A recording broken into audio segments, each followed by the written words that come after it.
बेंगलुरु और लखनऊ जाना है। बेंगलुरु से सपना मैम जुड़ती हुई। सपना मैम, हाय, गुड आफ्टरनून। क्या करते हो बेंगलुरु में सपना मैम? हाँ सर, मैं आईटी में थी। बट अभी बेबी के बाद ब्रेक लेके फिर अभी फिर से ये शेयर मार्केट में मैं स्टार्ट की हूँ। कॉन्ग्रेचुलेशंस बेबी के लिए। Thank you. सपना मैम, आईटी मतलब बेंगलुरु में काम करते थे, बेबी हुआ, अब तब डिसकंटिन्यू कर दिया काम और अब मार्केट में उतरे हो, स्टॉक मार्केट में। पहले से आइडिया था स्टॉक मार्केट का, हाँ या सर। फिर क्यों क्यों क्यों आए स्टॉक मार्केट में? क्या सोच के आए? सर घर पे भैया करते थे बहुत पहले से, जब वो हाँ। मीन स्कूल में थे तब से वो करते थे। और बातें चलती ही रहती थी, न्यूज अपडेट ये सब। तो हाँ। इसमें इंटरेस्ट था। फिर 2 साल पहले भी फिर से मैंने ट्राई किया। अभी तो अच्छा चल रहा है। हाँ। बट अब पढ़ना, उसके बारे में रिसर्च और पढ़ने बहुत लगी हूँ, तो मुझे मजा आने लगा है। अब ये एडिक्शन जैसा हो गया है मेरे लिए। अच्छा है। अच्छा है। अच्छा, एडिक्शन का मतलब कंपल्सिव तो नहीं है ना, अपन नहीं। सोच समझ के करते हैं जो हाँ, करते नहीं नहीं, बट हैं। मुझे बहुत मजा आने लगा है इस पढ़ने में। और मजा जब आता है जब पैसा बन रहा हो, तो मैं मान के चलूं 2 साल में पैसा बना हाँ है ना? ठीक। सपना मैम, पहला सवाल मानस जी के लिए कौन सा? सर, जीएमआर एयरपोर्ट का है मेरे पास 100 शेयर। मैंने इसको 97.10 पे लिया था। फंडामेंटल तब स्ट्रॉन्ग दिख रहा था मुझे। अभी थोड़ा सा डाउन है, करंट 82.85 में है ये। नहीं, फंडामेंटल्स भी और पढ़े वढ़े तो फुटफॉल्स वगैरह, इनके एयरपोर्ट्स वगैरह सब बढ़िया ही चल रहा था, सही कह रहे हो आप। हाँ और इंडस्ट्री भी बूमिंग है। हाँ। पर है थोड़ा सा हाई बीटा अकाउंट। मानस, क्या करना चाहिए जीमार एयरपोर्ट्स में? मैम की सपना जी, लॉन्ग टर्म के हिसाब से लिया था अपन, है हाँ, ना? लॉन्ग टर्म के हिसाब से। 15 रुपए नीचे चल रहा है खरीद भाव से, कोई दिक्कत? देखिए, एक मेरे ख्याल से 30-35 रुपए के करेक्शन के बाद स्टॉक ने बेस तो डेफिनेटली बनाया है 70 रुपए के आसपास। क्योंकि अब आपको डेली चार्ट पे हाई टॉप्स हाई बॉटम दिखेंगे। 200 मूविंग एवरेज के ऊपर निकला है। वीकली चार्ट पे भी 20 और 50 वीक मूविंग एवरेज को रिगेन कर लिया है। तो स्ट्रेंथ तो डेफिनेटली है। शॉर्ट टर्म बॉटम बना है। मेरी राय रहेगी कि 74 के स्टॉप लॉस से पोजीशन में बने रहिए। एक बार ये 84 और 86 की रेंज को ब्रेक करेगा, उसके ऊपर निकलेगा तो कम से कम 100 रुपए। और अगर आपके पास 6 से 8 महीने का समय होगा तो शायद 115 से 120 रुपए ये रेंज देखने को मिल सकती है। तो medium to long term outlook positive बना हुआ है। 74 के स्टॉप लॉस से पोजीशन को होल्ड करना चाहिए। 24 के स्टॉप के साथ होल्ड करो मैम। बढ़िया एग्रेसिव टारगेट्स नजर आते हैं इन लेवल से। सॉलिड बेस बना लिया है स्टॉक ने अपना। प्रिया मैम, सवाल कौन सा आज का? जी। सर, मैं ये पूछना चाहती हूँ, इन 2012 मेरे पापा ने मेरे नाम से एमसीएक्स के शेयर्स लिए थे, ठीक है। तो उन्हें लगभग 6 शेयर अलॉट हुए थे। उस टाइम 1032 रुपए थी एक शेयर की प्राइस, ठीक है। आज करंट सिनेरियो को देखते हुए जब आज 5180 रुपए हो गया है शेयर का प्राइस, तो हमें इसे होल्ड करना चाहिए, क्योंकि हमने जैसे कि दिसंबर में देखा ये तकरीबन 7000 तक पहुंच गया था। तो मुझे ये जानना है कि अभी हमें इसे और होल्ड करना चाहिए या फिर हमें अपना प्रॉफिट बुक कर लेना चाहिए। कोई पैसे ऐसे की ऐसी कोई रिक्वायरमेंट नहीं है ना? प्रिया मैम कह रही हैं इनके नाम पे पिताजी ने खरीदा था। आपके नाम पे खरीदने से बड़ा फायदा हो गया पिताजी को। 1000 का माल 5100 हो गया है। ये बात सही है कि ऊपरी समय थोड़ा सा ठंडा पड़ा है एमसीएक्स। फंडामेंटली व्यूज भी आते हैं कि डाउनसाइड है तगड़ा। मानस, अपन लोग मुनाफे की तैयारी में चर्चा करते रहते हैं उन ब्रोकरेज रिपोर्ट्स की, पर स्टॉक खैर उन रिपोर्ट्स और अपडेट से परे ही चलता है आमतौर पे। एमसीएक्स है कैसा? मेरे साथ कंफर्ट ये, मेरी जबरदस्त एक्विजिशन प्राइस 1000 के आसपास की, रखे रहूं या निकालूं, खत्म करूं? देखिए, क्योंकि लॉन्ग टर्म के लिए पोजीशन बनाई गई है, मेरे हिसाब से तो बने रहना चाहिए क्योंकि स्टॉक ऑलरेडी करेक्ट हो चुका है। पूरी रैली को देखें तो मेरे ख्याल से वो 2000 के स्तर से 7000 तक गया था। स्टॉक करेक्ट हुआ है, 50% के आसपास सपोर्ट लिया था। रिकवरी में 200 मूविंग एवरेज बीच हुए थे, लेकिन अभी आज के लिए स्टॉक एटलीस्ट 200 मूविंग एवरेज के नीचे ट्रेड कर रहा है। लेकिन लॉन्ग टर्म के हिसाब से बहुत ज्यादा डाउनसाइड दिखता नहीं है यहाँ से।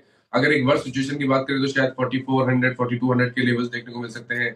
लेकिन ये भी ध्यान रखिए कि अगर 5600 के ऊपर सस्टेन करेगा तो फिर रैली रिज्यूम हो जाएगी। तब तो आपको वापस 7000 तक के भाव देखने को मिलेंगे। तो आई थिंक लॉन्ग टर्म के हिसाब से तो बने रह सकते हैं। अगर चाहे तो एक स्टॉप लॉस लगा ले, जो रिसेंट लो था उसके नीचे स्टॉप लॉस लगा के रखिए। 4400 के नीचे स्टॉप लॉस लगा के रखिए, पोजीशन में बने रहिए।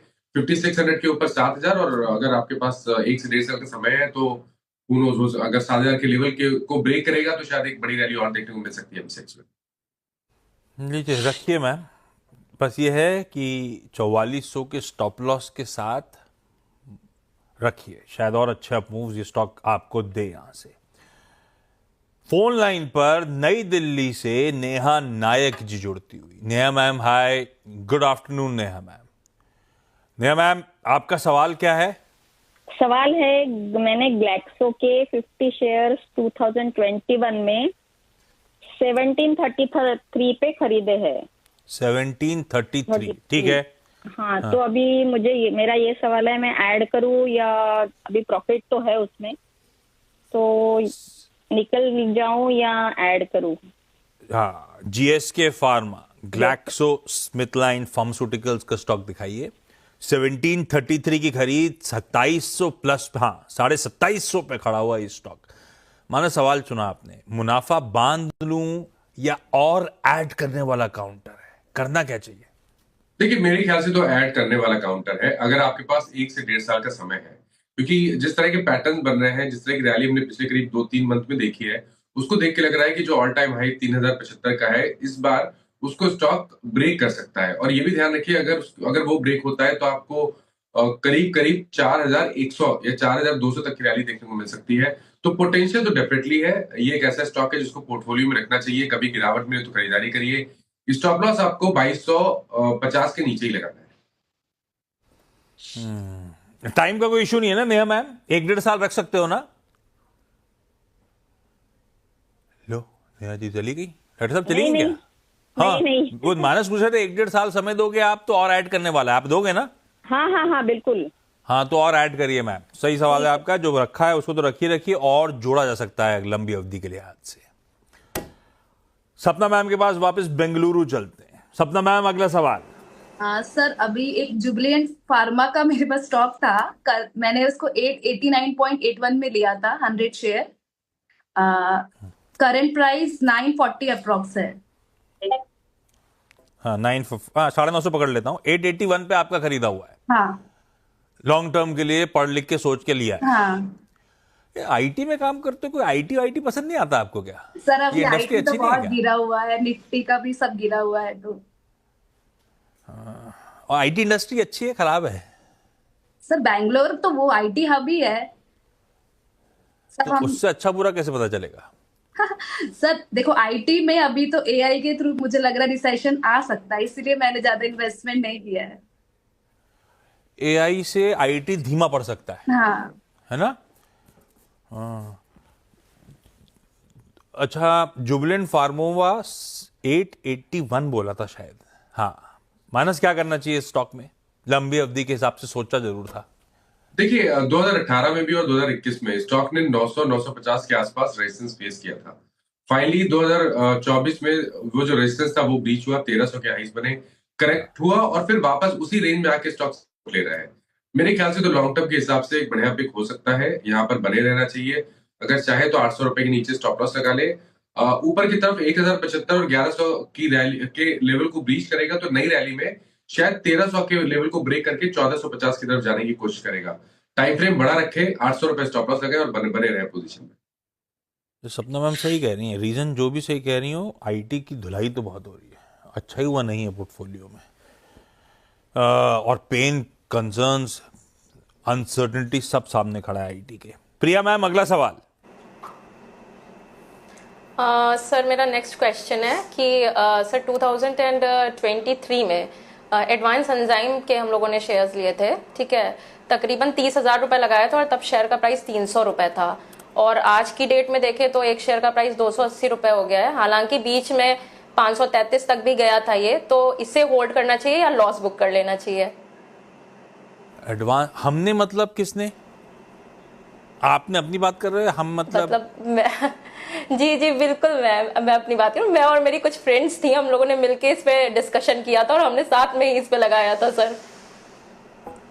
अच्छा, हो आप लखनऊ से, बैठे लखनऊ में, भाषा बोली से जी। बिहार लग रहा है, ऐसा हो गया? ऐसा है क्या कुछ? नहीं कोई नहीं connection है सर, बिहार से भी? लखनऊ तो बिल्कुल भी हम के लिए ही फेमस है। पर लखनऊ आपकी तो बोली में अपनी लखनऊ का फ्लेवर नहीं आ रहा है, क्यों? लैंग्वेज के लिए ही फेमस है सर। हाँ, नहीं, ऐसा- लखनऊ तो खैर फेमस है, ऐसा है क्या? तहजीब के लिए और हम के लिए फेमस है, ये भी है। बिल्कुल बिल्कुल।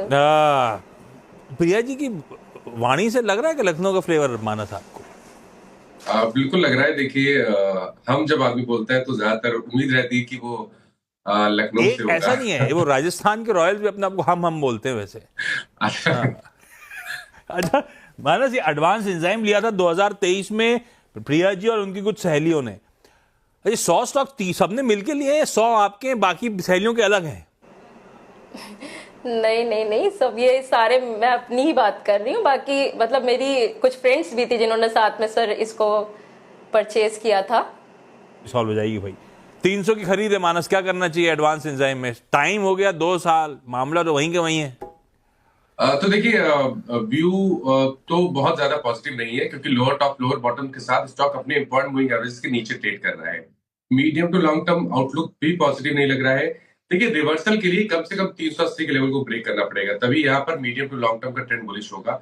उससे पहले कभी कोई उछाल मिले 320 340 की रेंज में स्टॉक आए तो वहां पर निकलने की कोशिश करनी है। वो पता है मुझे, वो बिहार की याद आई, आपने ठीक है कहा था। जितने भी बिहार से मेरे फ्रेंड ने वो हर सेंटेंस में ठीक है कहते हैं, इसीलिए मुझे लगा ऐसा। खैर ठीक है। मैं भी कहने लगा, सॉरी। सपना मैम, अगला सवाल। सर, गोदरेज एग्रो का है शेयर मेरे पास 100, बट मैंने उसको 794.65 में लिया था। अभी करंट प्राइस 743 है।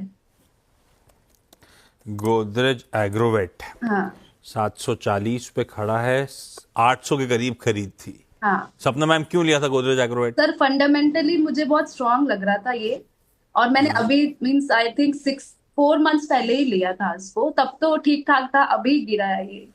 पर गिना क्या है, ये तो बढ़िया फंडामेंटली तो है। ग्रुप तो अच्छा ही है, पेरेंटेज अच्छी है, कंपनी अच्छी है और कंसोलिडेट भी कर रही है। ऐसा भी नहीं गिरा, बाजार कहाँ से कहाँ चला गया, ये लाजली दायरे में ही फंसा हुआ है। मानस, कैसा लग रहा है गोदरेज एग्रोवेट? देखिए, पिछले साल जून जुलाई में एक बहुत ही बढ़िया रैली देखने को मिली थी। 475 से 875 तक स्टॉक गया। उसके बाद से हम लगातार कंसोलिडेशन देख रहे हैं। पिछले करीब 8 मंथ हो गए होंगे जब स्टॉक कंसोलिडेट हो रहा है। पॉजिटिव ये है कि इस कंसोलिडेशन के दौर में भी स्टॉक अपने 200 मूविंग एवरेज के नीचे नहीं फिसल रहा है। मेरे ख्याल से यहाँ पर बने रहना चाहिए। स्टॉप लॉस 650 के नीचे लगा लीजिए। 860 रुपए के लेवल ब्रेक हो, माफ करिएगा, 820 रुपए का लेवल ब्रेक होगा तो फिर तो आपको बहुत ही जल्द 950 से 1000 तक की रैली देखने को मिल जाएगी। ओके, इस नोट पर एक काम करा जाए। ब्रेक का समय, सपना मैम, प्रिया मैम और नेहा जी जो फोन लाइन पे जुड़ी थी, आप सबका जुड़ने के लिए धन्यवाद। मानस